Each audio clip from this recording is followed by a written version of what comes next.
It's funny how life can feel so predictable until it isn't. I've lived in this house on Maple Street for as long as I can remember.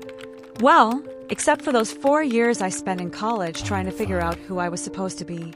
But even after graduation, I came back here.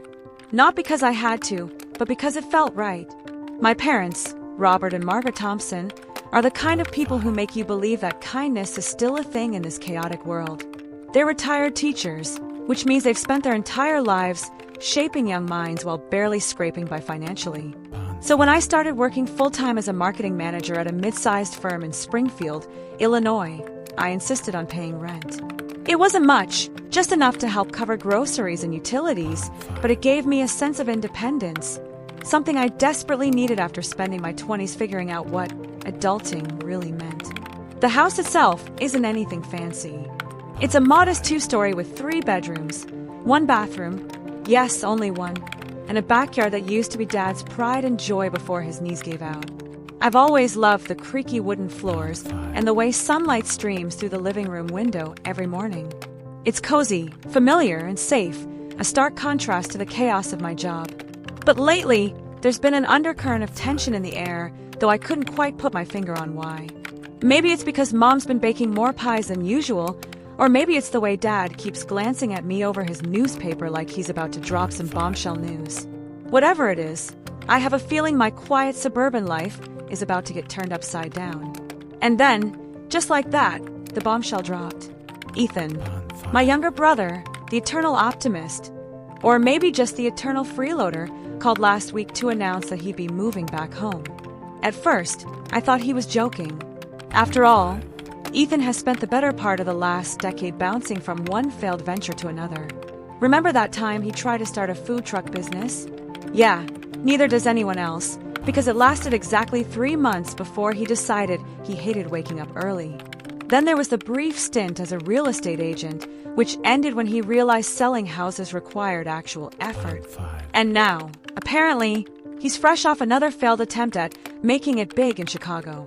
When he showed up at our doorstep yesterday with his wife, Claire, and their 2 kids, Emma and Noah, I felt a mix of emotions, annoyance, pity, and maybe a little guilt.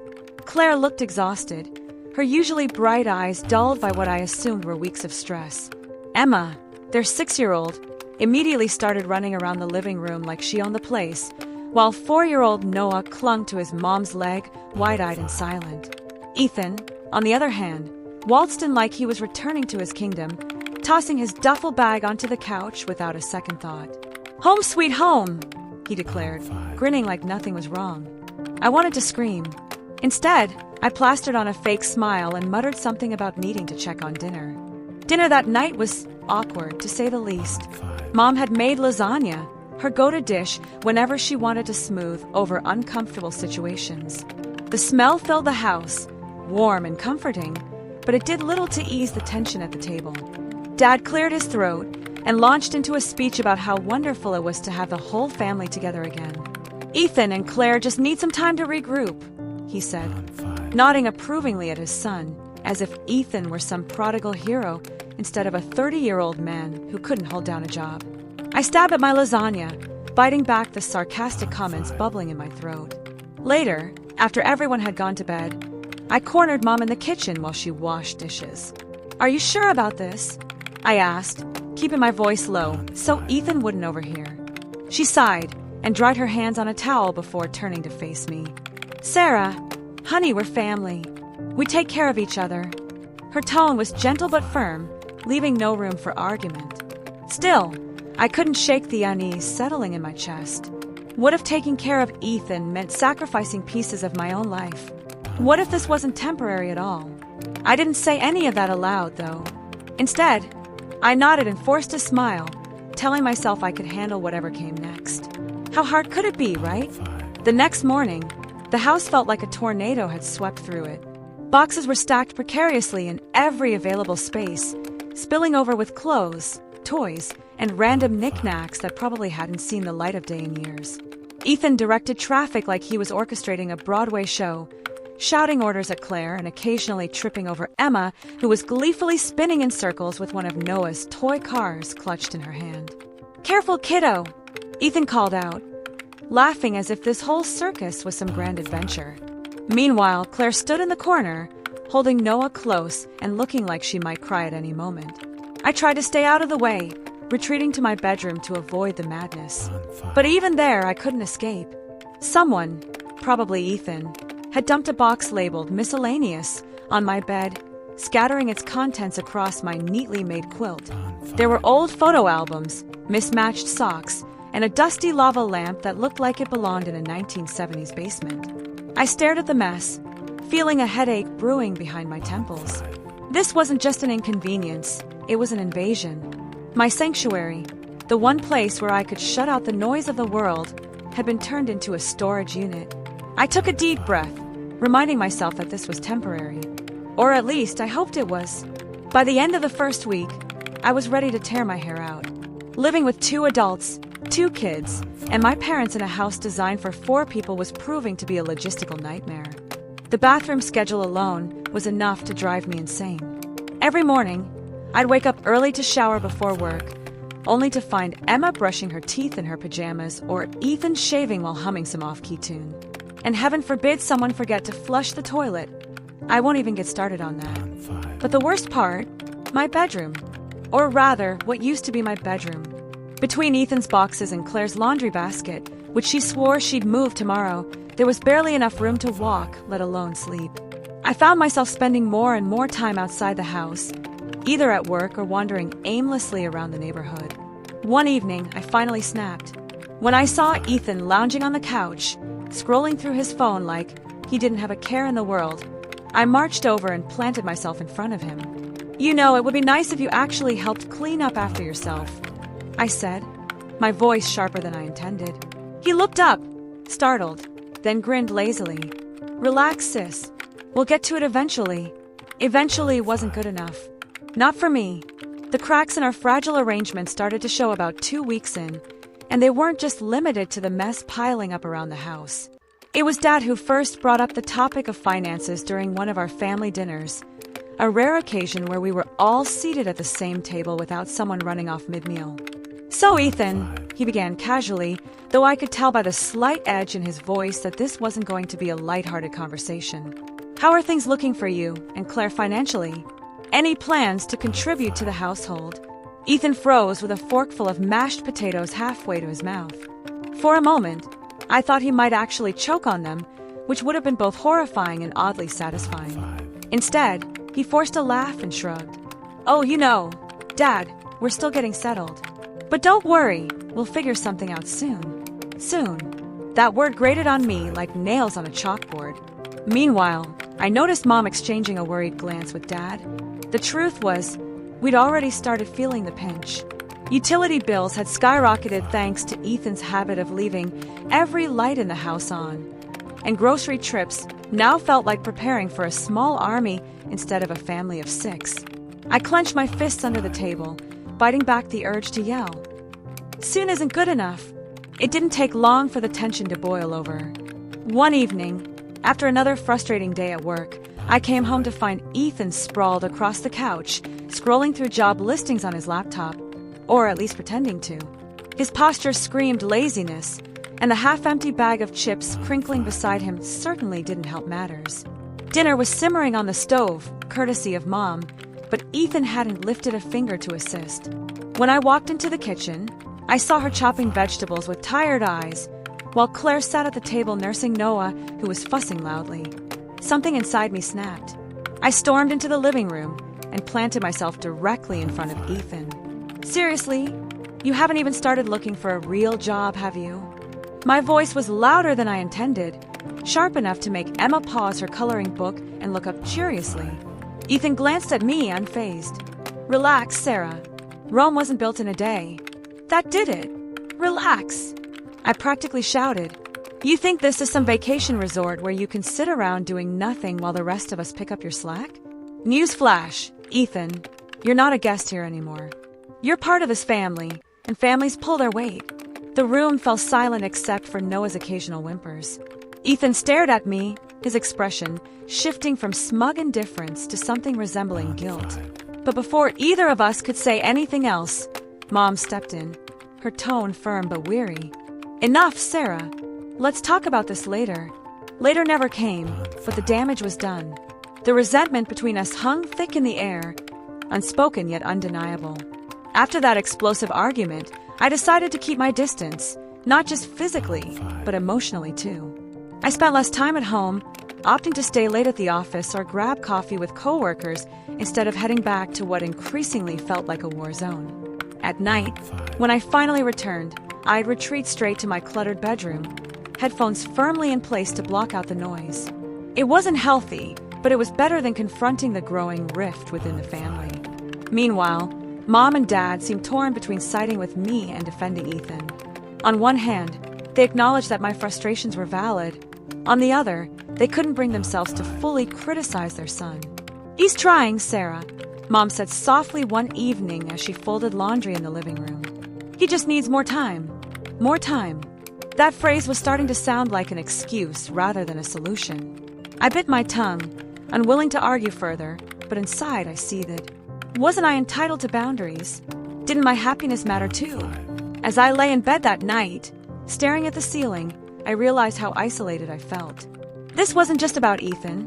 It was about fairness, respect, and whether anyone truly understood what I sacrificed to keep this family afloat. My job, which had always been a source of pride and stability, suddenly became another casualty of the chaos at home. Normally, I thrived under pressure, juggling deadlines and client meetings with ease. But lately, I found myself zoning out during presentations, my mind drifting back to the cramped bathroom, the overflowing laundry basket, and Ethan's infuriating grin. During a particularly important pitch, I stumbled over my words, earning raised eyebrows from my boss, Lisa. Afterward, she pulled me aside. "Everything okay, Sarah?" she asked, her tone concerned but probing. "You've been off your game lately." I wanted to tell her everything, the constant arguments, the lack of personal space, the gnawing sense that I was losing control of my own life. But instead, I forced a smile and muttered something vague about stress. Lisa gave me a skeptical look but let it slide for now. Still, her warning lingered in my mind. "You need to get it together, or this could affect your career." Great. Just what I needed, more pressure. That night, as I scrolled through apartment listings online, I wondered if moving out was the only way to reclaim my sanity. But the thought of leaving my parents behind, especially with Ethan still freeloaded off them, made me feel guilty. Guilt versus self-preservation. It was a battle I wasn't sure I could win. Amidst all the chaos, there was one person whose quiet presence intrigued me, Claire. She wasn't like Ethan, loud, carefree, oblivious to consequences. No, Claire carried herself with a kind of subdued exhaustion, her shoulders perpetually slumped as if carrying an invisible weight. One afternoon, while folding laundry together, a task I begrudgingly volunteered for to avoid another confrontation, she surprised me by speaking up. "Sarah," she said hesitantly, her voice barely above a whisper, "can I ask you something?" I looked at her, startled. "Of course." She hesitated, glancing toward the living room to ensure no one was listening. Do you ever feel trapped?" Her question caught me off guard. Before I could respond, she continued, her words tumbling out in a rush. "Sometimes, I feel like I'm drowning, like I've lost myself somewhere along the way. And Ethan, he doesn't understand. He thinks everything will magically work out, but I see the cracks. I know he gambles sometimes, hides losses from everyone. It scares me, Sarah. What if we never get back on our feet?" Her confession hit me like a punch to the gut. All this time, I'd assumed Ethan's freeloading was simply laziness or entitlement. But hearing Claire's perspective made me realize there was more beneath the surface: fear, insecurity, and perhaps even desperation. As much as I resented my brother, I couldn't ignore the fact that his struggles ran deeper than I'd imagined. And yet, knowing that didn't make living with him any easier. Just when I thought things couldn't get worse, life decided to throw us another curveball. It happened on a Tuesday morning.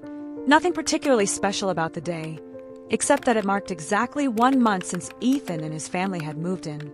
Mom was bustling around the kitchen, humming softly as she prepared breakfast. She always did that when she was stressed. The humming was her way of keeping calm. But this time, something was different. Her movements seemed slower, heavier, like each step required more effort than usual. I noticed it first when she dropped a spatula and bent down to pick it up. She paused midway, clutching the counter for support. "Mom!" I called out, setting aside the coffee mug I'd been holding. She waved me off with a weak smile. "I'm fine, honey. Just a little dizzy." But then her knees buckled, and she collapsed onto the floor. The sound of her body hitting the tile sent a shockwave through the house. Ethan rushed in from the living room, Claire followed with Noah in tow, and even Emma stopped mid-cartwheel in the hallway. For a moment, we all froze, staring at Mom lying there, pale and unmoving. Then panic set in. We called an ambulance, and within minutes, paramedics were rushing her to the hospital. The diagnosis came hours later: high blood pressure exacerbated by stress. The doctor's words echoed in my head as I sat in the sterile waiting room. "Your mother needs rest, not chaos. Stress is a silent killer." Silent killer. That phrase haunted me all the way home. The next day, after ensuring Mom was stable and resting comfortably in her hospital bed, I cornered Ethan in the backyard. He was sitting on the porch steps, scrolling through his phone, oblivious to the storm brewing inside me.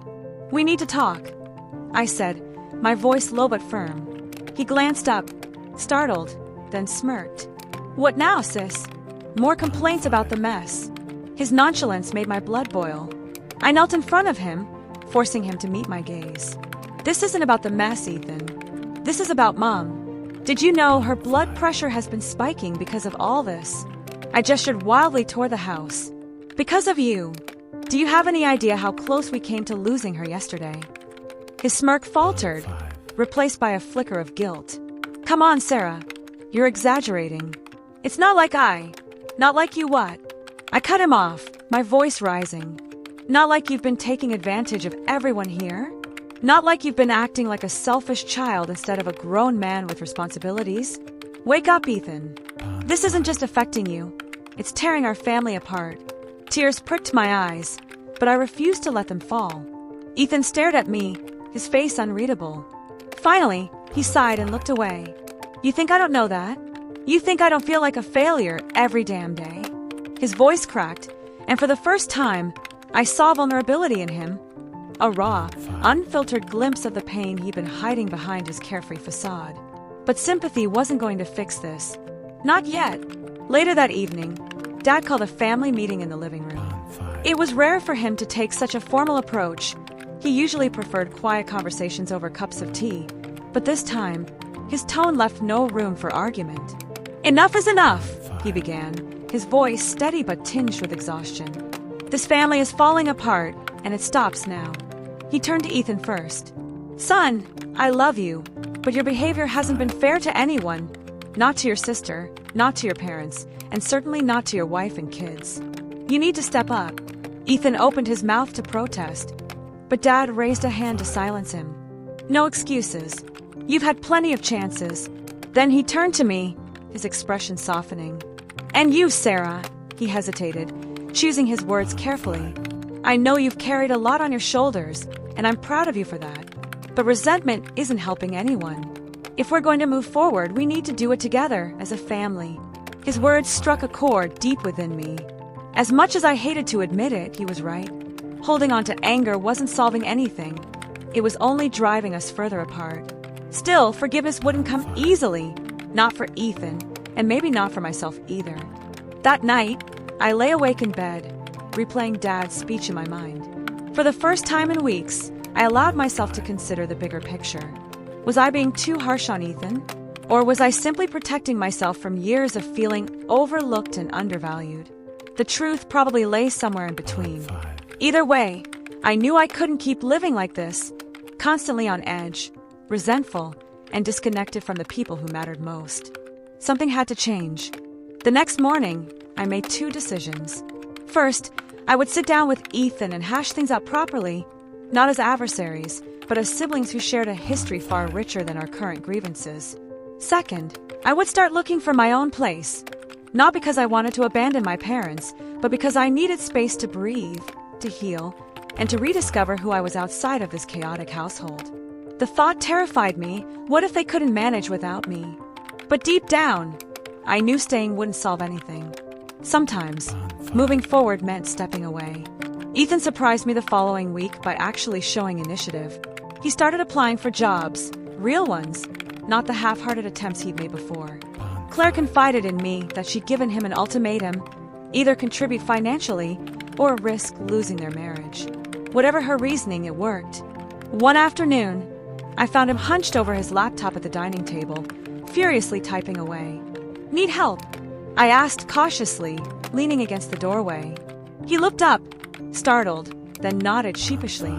"Yeah, actually, I could use some advice on tailoring my resume." For the next hour, we worked side by side, tweaking phrases and highlighting skills. It felt nice, almost therapeutic. There were moments of tension, sure, like when he insisted listing entrepreneurial spirit as a key strength despite having zero successful ventures to show for it. But overall, it was progress. By the end of the session, Ethan gave me a tentative smile. "Thanks, Sarah. I mean it." I shrugged, trying to play it cool, but inside, I felt a flicker of hope. Maybe, just maybe, he was finally ready to grow up. The turning point came unexpectedly, and from the last person I'd expect to step up, Claire. She had always seemed so meek, so worn down by life's relentless challenges, but one evening, she shocked us all. We were gathered in the living room. Mom was back home now, resting on the couch with a blanket draped over her legs, while Dad read aloud from an old novel he loved. Ethan sat nearby, scrolling through emails on his phone, looking distracted. Claire walked in holding Noah, who was fussing softly in her arms. Without preamble, she turned to Ethan and said, "We need to talk." Ethan looked up, startled. "What's wrong?" Claire didn't mince words. "I'm tired of watching you coast through life like everything will magically fall into place. You promised me we'd build a better future for our kids, but instead, we're stuck here, relying on your parents and sister to keep us afloat. It's not fair to them, to me, or to Emma and Noah." Her voice trembled, but her resolve didn't waver. Ethan opened his mouth to respond, but Claire cut him off. "No more excuses. Either you find a job and start taking responsibility, or," she hesitated, glancing at their children before finishing softly, "or maybe it's time for us to figure out what's best for everyone involved." The room fell silent, the weight of her words hanging heavy in the air. Even Mom stopped knitting, her needles suspended mid-stitch. For once, Ethan didn't have a clever comeback. He just stared at Claire, his face pale, as if seeing her and himself for the first time. A few days later, Ethan called another family meeting. This time, though, he wasn't lounging on the couch or cracking jokes. He stood in front of us, hands shoved into his pockets, his usual swagger replaced by something far more vulnerable. "I owe you all an apology," he began, his voice rough with emotion. "I know I've been selfish, reckless, and honestly kind of a jerk. And I get it. I don't deserve your forgiveness. But I want to try. Really try." He went on to outline a plan. He'd landed a stable sales position at a local company starting next week.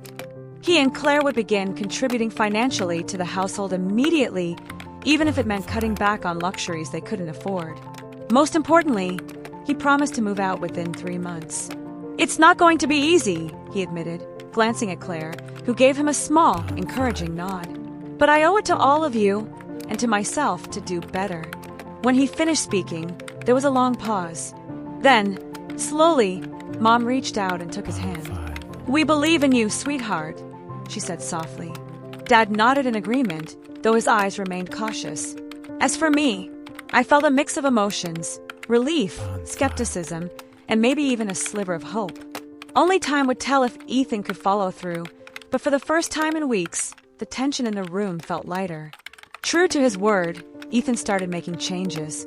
He woke up early every morning to prep for work, dressed in a suit that looked slightly too big for him, but carried an air of determination nonetheless. Claire handled the mornings with the kids, packing lunches and ensuring Emma and Noah got ready for school. Slowly but surely, the house began to feel less chaotic. The bathroom schedule improved, laundry piles diminished, and the kitchen no longer resembled a disaster zone after meals. For my part, I found myself easing back into the rhythm of family life. While I still spent evenings researching apartments online, I also made an effort to reconnect with Ethan. One night, after dinner, we ended up sitting on the porch together, sipping coffee and talking about old memories, childhood adventures, summer vacations, and the dreams we once shared. It wasn't perfect. There were moments when old frustrations bubbled to the surface. But for the first time in years, I saw glimpses of the brother I used to admire, the one who taught me how to ride a bike and defended me against bullies in middle school. Maybe redemption wasn't such a distant dream after all. Rebuilding trust isn't something that happens overnight, but small gestures can make a big difference. Ethan started helping around the house without being asked, taking out the trash, mowing the lawn, even surprising Mom with a bouquet of flowers on her doctor's appointment day. Claire, too, seemed to blossom under the newfound stability. She joined a local parenting group and began volunteering at Emma's school, rediscovering pieces of herself she'd lost along the way. Watching them transform was bittersweet. It reminded me of how much pain had been simmering beneath the surface, but also of how resilient people can be when given a chance to grow. One afternoon, as I helped Claire fold laundry, she turned to me with a shy smile. "You've been really patient with us, Sarah." "Thank you." Her words caught me off guard. "I haven't exactly been patient," I admitted, thinking of all the arguments and slammed doors. Claire shook her head. "Maybe not at first, but you stuck around. That means a lot." I didn't know what to say, so I simply hugged her. In that moment, I realized that forgiveness wasn't just about letting go of anger. It was about choosing to see the good in people, even when it was hard to find. With the household dynamics improving, Mom's health began to stabilize as well. The doctor praised her progress during a follow-up visit, noting that her blood pressure had dropped significantly since reducing stress levels. "Looks like your family is pulling together," the doctor remarked, giving us all a warm smile. Mom beamed proudly, squeezing Dad's hand as he drove us home. That evening, she baked her famous apple pie, a tradition she reserved for special occasions, and insisted we eat dessert outside on the patio.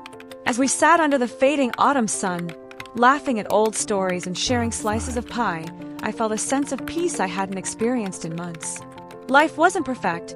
We still had bills to pay, chores to divide, and occasional squabbles, but it felt manageable again.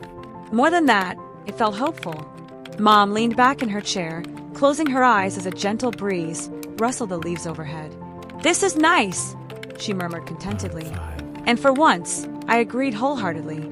As the weeks turned into months, Ethan and Claire began making tangible progress toward their goal of moving out.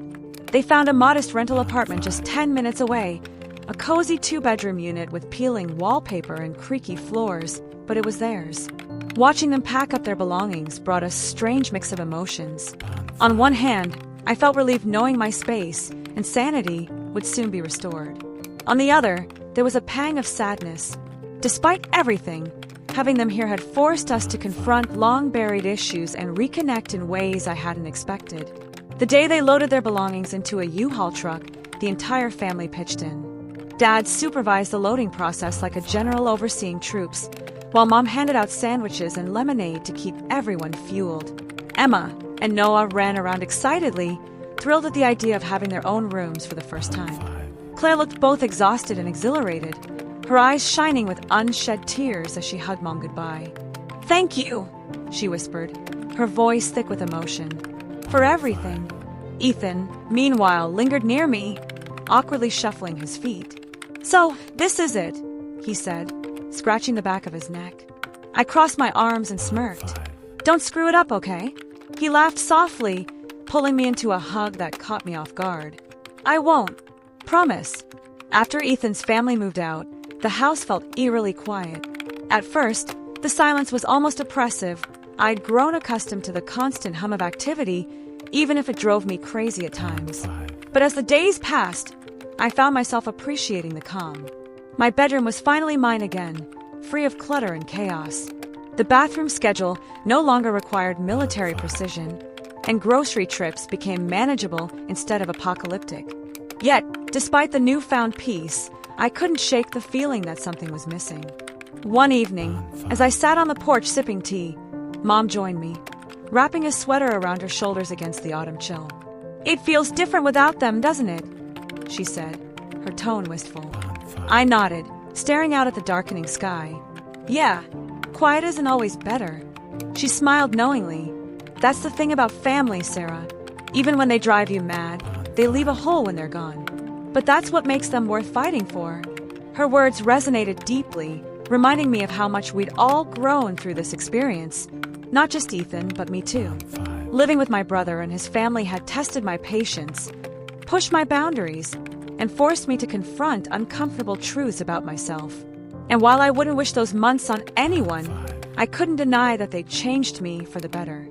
With Ethan settled into his new place and my parents adjusting to their quieter routine, I decided it was time to focus on my own future. I'd been browsing apartment listings sporadically for weeks, but now, with the house empty save for my parents and me, the idea of moving out felt more real and necessary. I wanted independence, sure, but I also needed to prove to myself that I could thrive outside the safety net of family. After several viewings, I found a charming studio apartment downtown, close enough to work that I could walk most days. It wasn't luxurious, but it was perfect for me, cozy, bright, and entirely mine. Telling my parents wasn't easy. Over dinner one night, I broached the subject cautiously. I've been thinking, maybe it's time for me to move out too. Mom blinked, setting down her fork. Are you sure, honey? You don't have to rush into anything. Dad nodded in agreement, though his expression betrayed a flicker of concern. We'll miss you, he added simply. I reached across the table, squeezing their hands. I'll still visit all the time. This isn't goodbye, it's just a new chapter. They exchanged a glance, then smiled warmly. If anyone deserves happiness, it's you, Mom said, her voice soft but firm. As I cleared the dishes later, I realized that leaving wasn't about escaping. It was about embracing the person I was becoming. By Thanksgiving, life had settled into a comfortable rhythm. Ethan and Claire invited us over to their apartment for dinner, insisting they wanted to host for once. When we arrived, I was pleasantly surprised by how homey the place felt. Claire had decorated the tiny living room with handmade garlands and twinkling fairy lights, while Emma proudly showed off her art corner, filled with colorful drawings pinned to the walls. Even Noah seemed less shy, toddling around with a stuffed dinosaur clutched in his chubby fist. Dinner was chaotic but joyful, a true reflection of our imperfect yet loving family. Ethan carved the turkey with exaggerated flair, earning groans and laughter from everyone. Claire managed to burn the green beans, but nobody cared. We ordered pizza to supplement, turning the mishap into a running joke. As we gathered around the cramped dining table, passing plates and sharing stories, I felt an overwhelming sense of gratitude. Sure, there were moments of tension. Ethan teased me mercilessly about my lack of cooking skills, and Dad accidentally knocked over a glass of cranberry juice, but it didn't matter. We were together, and that was enough. As I lay in bed that night, replaying the events of the day in my mind, I reflected on everything that had happened over the past year. Living with Ethan and his family had been messy, frustrating, and emotionally draining, but it had also taught me invaluable lessons about resilience, forgiveness, and the complexities of family dynamics. I learned that people aren't defined solely by their mistakes. They're shaped by their willingness to grow and change. I saw that in Ethan, who worked tirelessly to rebuild trust and provide for his family. I saw it in Claire, who found strength she didn't know she had. And I saw it in myself, as I navigated the delicate balance between setting boundaries and offering support. The next morning, I woke up early, eager to start my day. My new apartment was quiet, bathed in golden sunlight streaming through the windows. For the first time in a long time, I felt truly at peace, with my family, with my choices, and with myself. Family isn't perfect, I realized. It's messy, complicated, and sometimes downright infuriating. But it's also beautiful, because it reminds us that we're never alone. No matter how far we stray, or how many arguments we endure, the ties that bind us are stronger than any rift. And that, above all else, is worth fighting for.